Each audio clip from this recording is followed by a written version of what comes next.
Hello everyone, एक बार फिर से स्वागत है आपका आपके अपने चैनल में। तो हमने एक बी फार्म फर्स्ट सेमेस्टर का एक नया सब्जेक्ट स्टार्ट किया था, human anatomy and physiology HAP 1। तो इससे पहले हमने लेक्चर जो लिया था उसमें हमने इसका सिलेबस और स्टार्टिंग कर दी थी। हमने लगभग इसकी यूनिट 1 के चैप्टर 1 की स्टार्टिंग हो चुकी थी। हमने इसका चैप्टर 1 का टॉपिक 1 कवर कर लिया था, definition and scopes of human anatomy and physiology.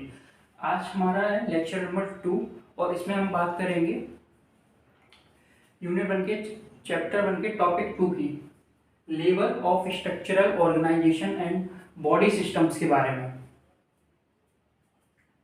तो लेवल ऑफ स्ट्रक्चरल ऑर्गेनाइजेशन की बात करें तो there are 6 in human body, there are 6 levels of structural organisation.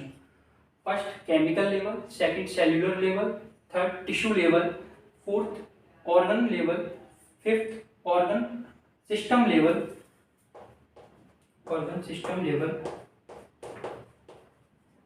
And sixth organism level. अगर हम फर्स्ट की बात करें केमिकल लेवल की, तो इसमें हम इंक्लूड होते हैं हमारे एटम्स, जैसे हाइड्रोजन, ऑक्सीजन, नाइट्रोजन,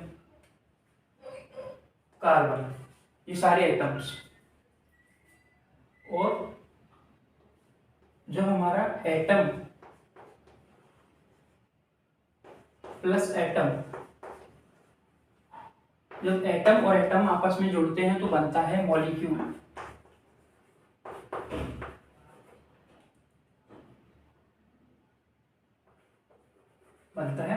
जैसे example H2 plus O, H2।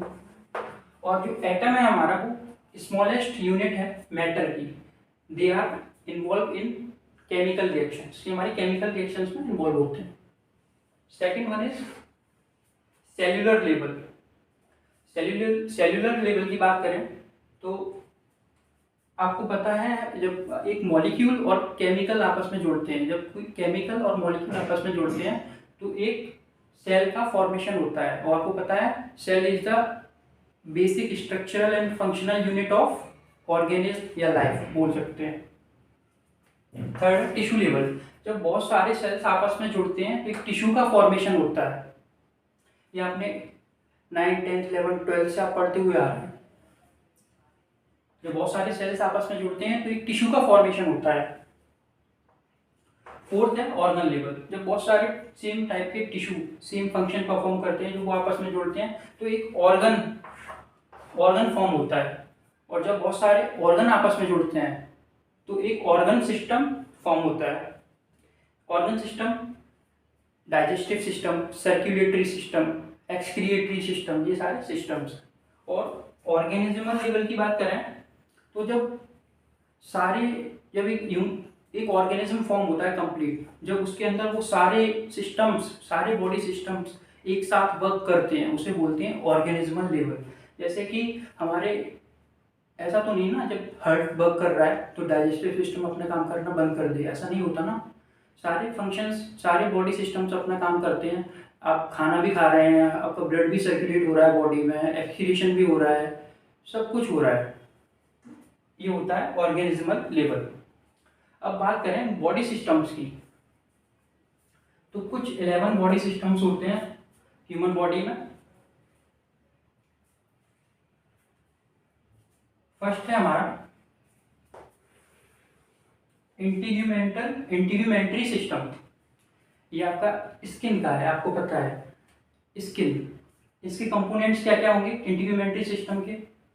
Body skin के बाहर क्या क्या चीज़ें होती हैं, नेल्स, हेयर, ये सब स्किन के बाहर होता है ना। तो ये हो गया हमारे कंपोनेंट, इंटीग्यूमेंट्री सिस्टम के कंपोनेंट हो गए हेयर और नेल्स। इसका फंक्शन क्या होगा, स्किन का फंक्शन क्या है, हमारी आउटर कवरिंग है। ये हमारी बॉडी को प्रोटेक्ट करती है किसी भी बैक्टीरिया या वायरस से, स्किन। तो ये उसके फंक्शन हो गए। और भी बहुत सारे फंक्शन हैं स्किन के, जैसे सेंसिटिविटी फील करना, आपको गर्म चीज़ों का एहसास होना, ठंडी चीज़ का एहसास होना, पेन का एहसास होना, ये सब स्किन से ही होता है। तो ये भी एक फंक्शन है इंटीग्यूमेंट्री सिस्टम का। सेकंड है हमारा मस्कुलर सिस्टम, इसके कंपोनेंट्स होंगे मसल्स। इसका फंक्शन क्या होगा मस्कुलर सिस्टम का? मूवमेंट करना। मूवमेंट कर पा रहे हैं, मैं लिख पा रहा हूँ बोर्ड पे, तो ये सब मस्कुलर सिस्टम की वजह से है, मूवमेंट करना। थर्ड है हमारा स्केलेटन सिस्टम, इसका भी फंक्शन सेम, ये बॉडी स्ट्रक्चर को मेंटेन करके रखता है। कंपोनेंट क्या होंगे स्केलेटन सिस्टम के? कार्टिलेज, बोन, सब इसके कंपोनेंट्स हैं। नर्वस सिस्टम, इसके components brain and spinal cord. Function ये आपका एक पोटेंशियल जनरेट करता है हमारी बॉडी में। एंडोक्राइन सिस्टम, जो भी एंडोक्राइन हार्मोनल ग्लैंड है वो कंपोनेंट हो गए इसके। और हार्मोन्स का क्या फंक्शन है हमारी बॉडी में? एक्टिविटी परफॉर्म करते हैं बहुत सारी हमारी बॉडी की, ये हार्मोन्स, ये इसका फंक्शन है।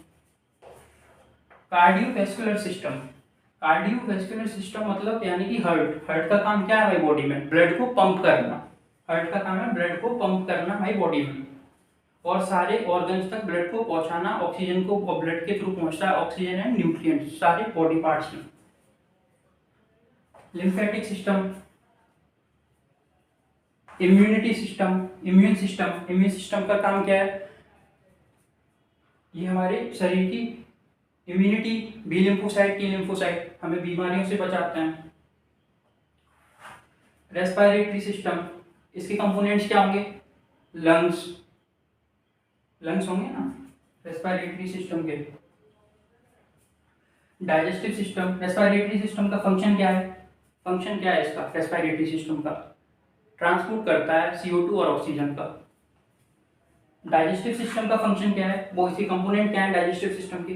डाइजेस्टिव सिस्टम की कंपोनेंट है आपके mouth, oesophagus, stomach, small intestine, large intestine, ये सारे इसके कंपोनेंट्स हैं। फंक्शन क्या है इसके?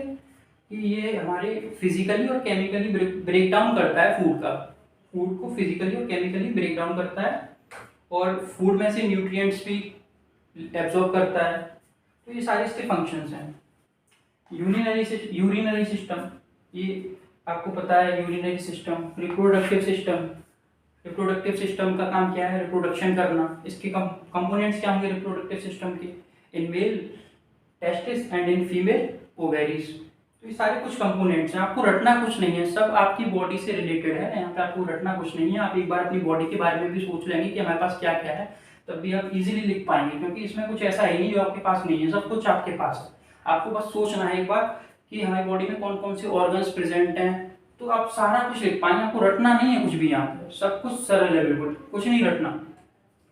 तो ये हो गया हमारा टॉपिक 2, चैप्टर 1 का टॉपिक 2 कवर। इसमें इतना ही था। अब हम मिलते हैं एक नेक्स्ट टॉपिक में, तब तक के लिए थैंक यू।